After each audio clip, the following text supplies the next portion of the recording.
A mediados del siglo XV, España está dividida en tres grandes reinos.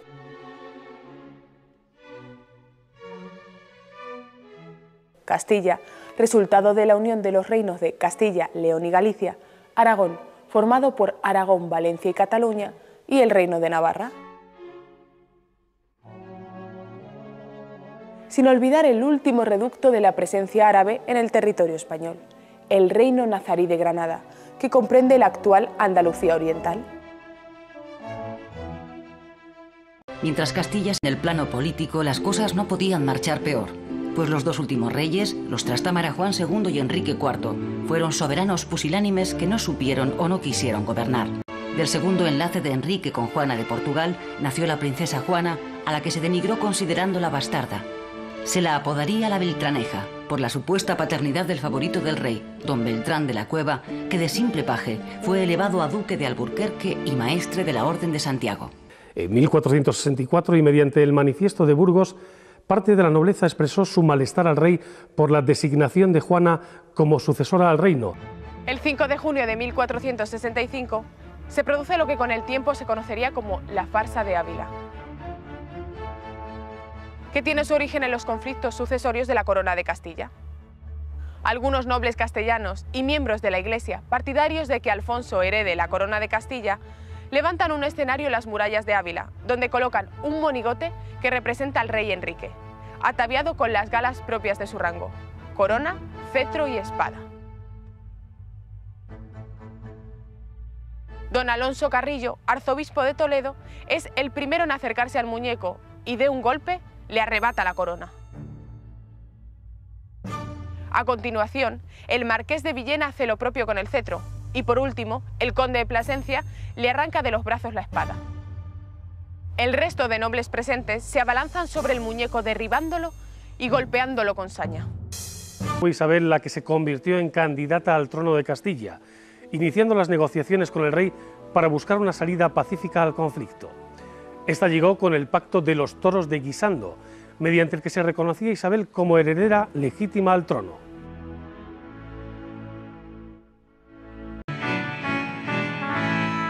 Dentro de este clima enrarecido se produjo el matrimonio de la hermana del rey, Isabel, con Fernando, hijo y heredero de Juan II de Aragón.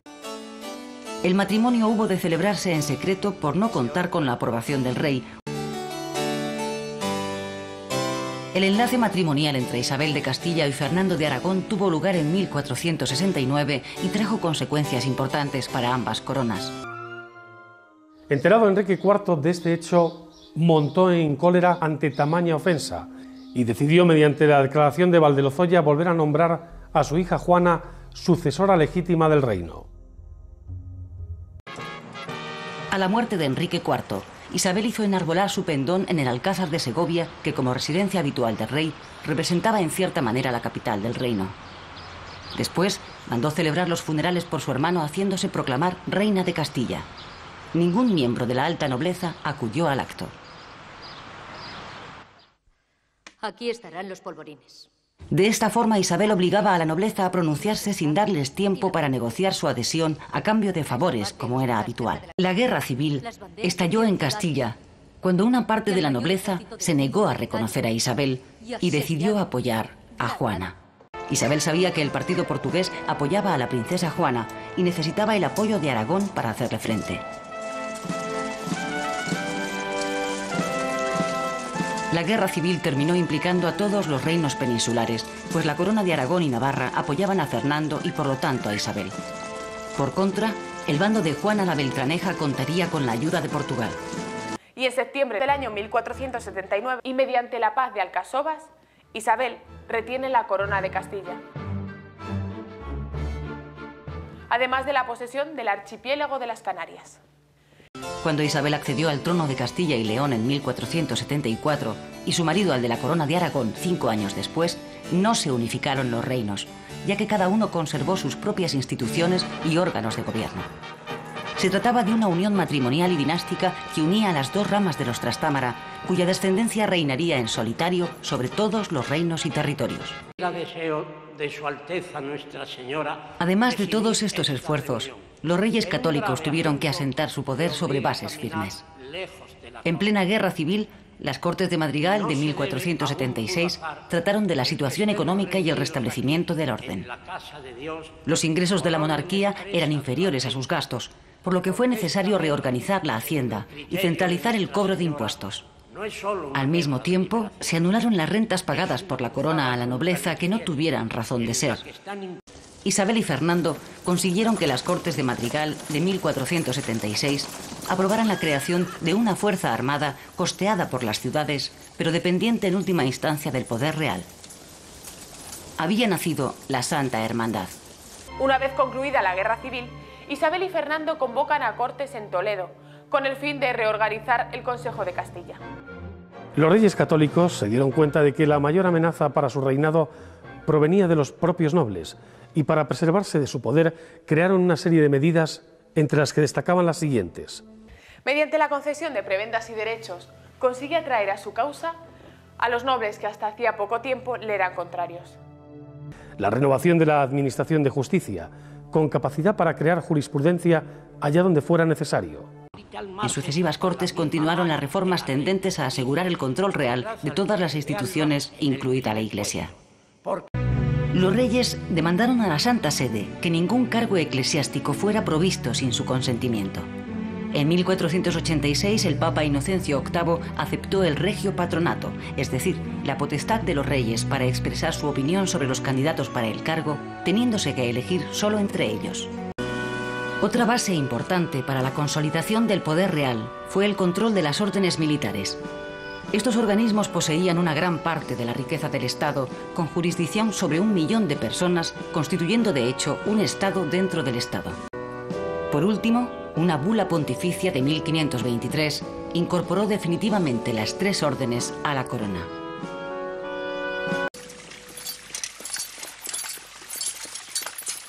La conquista de Granada seguía siendo un objetivo primordial para la sociedad cristiana del siglo XV, lo que supuso la alianza de Castilla y la Corona de Aragón en una gran empresa común. El 2 de enero de 1492 se rendía la capital y el 6 de enero entraban los reyes católicos en Granada. La Alhambra se ponía a los pies de los reyes cristianos.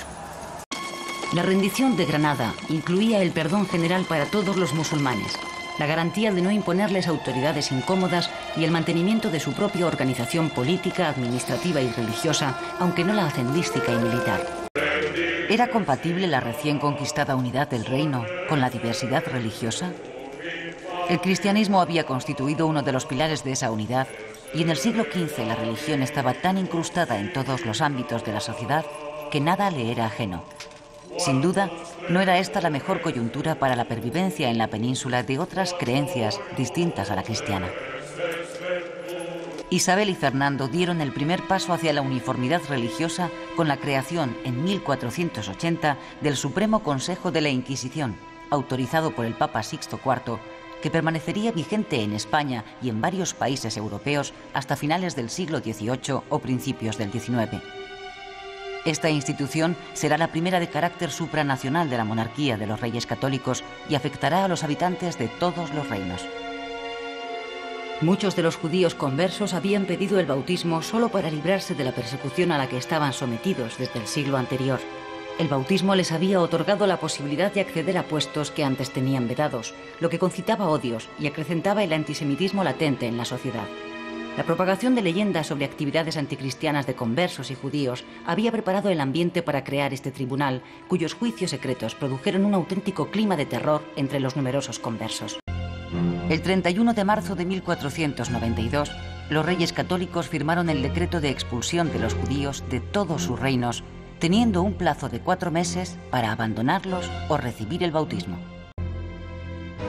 La expulsión de los judíos supuso graves daños para la economía y la cultura de los reinos hispánicos. La cifra de los expulsados se sitúa entre 165.000 y 250.000.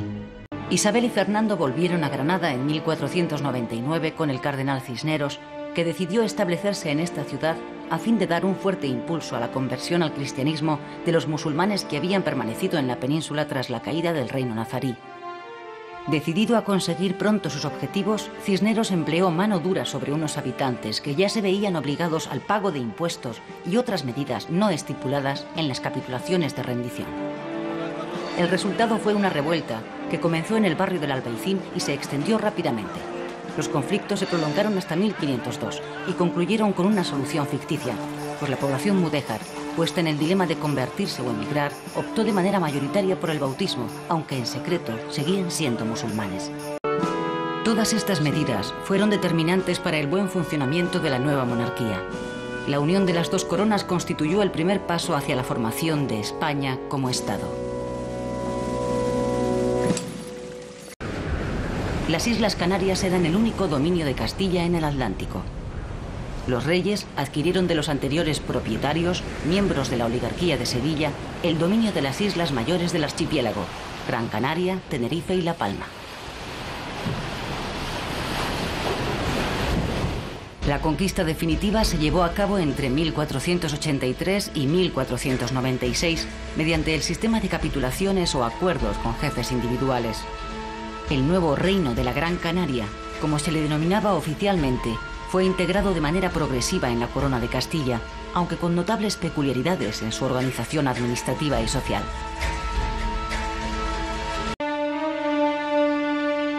Uno de los ejes de la política de Fernando II de Aragón fue defender los tradicionales intereses de sus reinos patrimoniales en el Mediterráneo.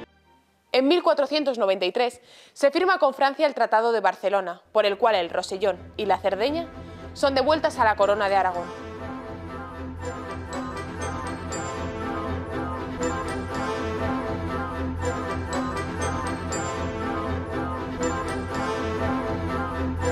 En el mes de febrero de 1495, Francia, que empezaba a verse aislada en el panorama internacional, busca un golpe de efecto con la invasión del Reino de Nápoles, en manos de la Corona de Aragón.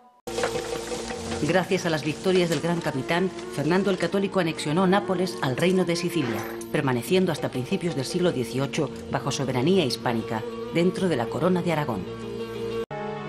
La expansión continuó con la toma de Mazalquivir y Orán, campaña en la que participó personalmente el cardenal Cisneros.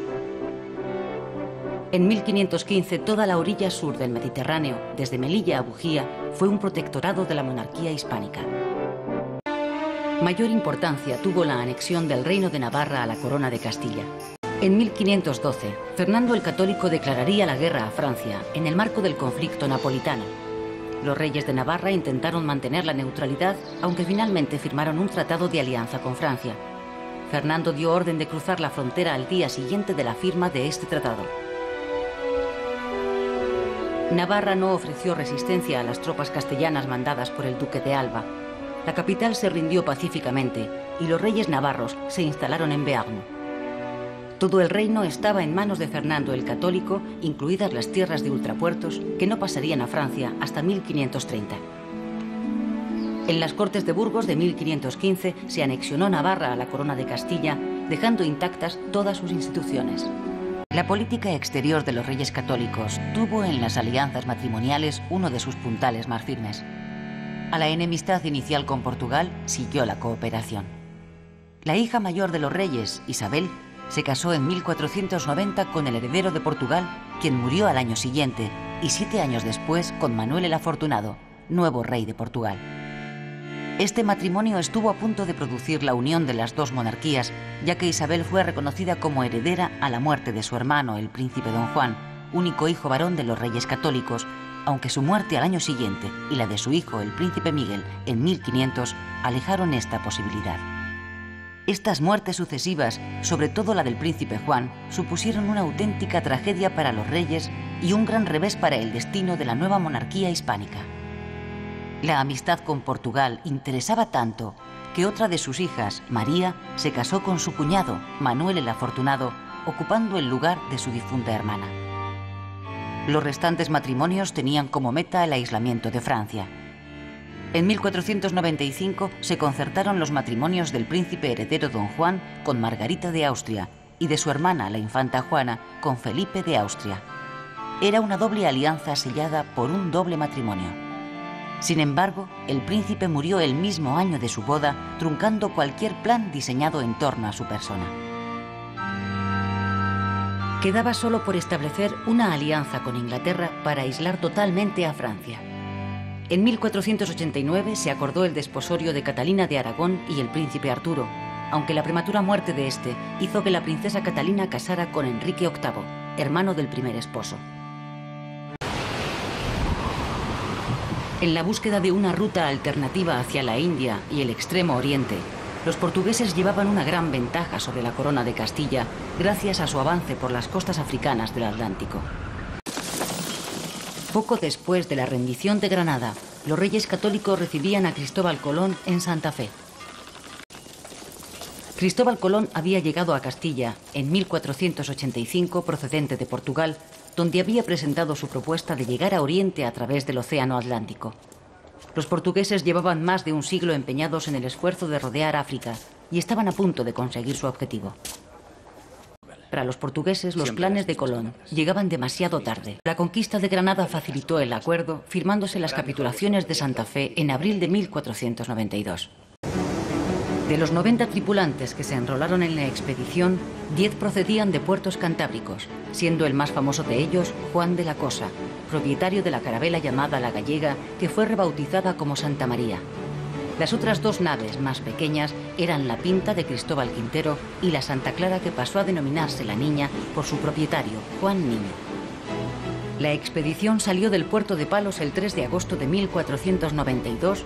En la madrugada del 12 de octubre de 1492, Juan Rodríguez Bermejo, Rodrigo de Triana, desde la cofa de la Pinta divisó tierra. Era la isla de Guanajaní, que Colón bautizó como San Salvador. En 1494, España y Portugal firmaron el Tratado de Tordesillas, que fue la puesta al día del de Alcasovas Toledo a la vista de los nuevos descubrimientos, llevándose a efecto la partición de los océanos entre las dos monarquías, con el establecimiento de una línea de separación a 270 millas al oeste de Cabo Verde, lo que supuso entregar Brasil a Portugal. Al morir Fernando, que en ese momento era rey en Aragón y regente en Castilla, la corona de estos reinos viajó hasta Flandes. En aquellos lejanos territorios será donde se celebraron los más solemnes funerales por la muerte del rey católico.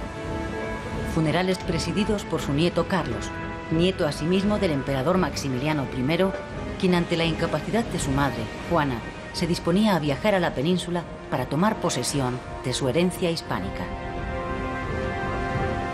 Empezaba así a gestarse la España imperial, que iba a ser la protagonista en la historia de los 2 siglos posteriores.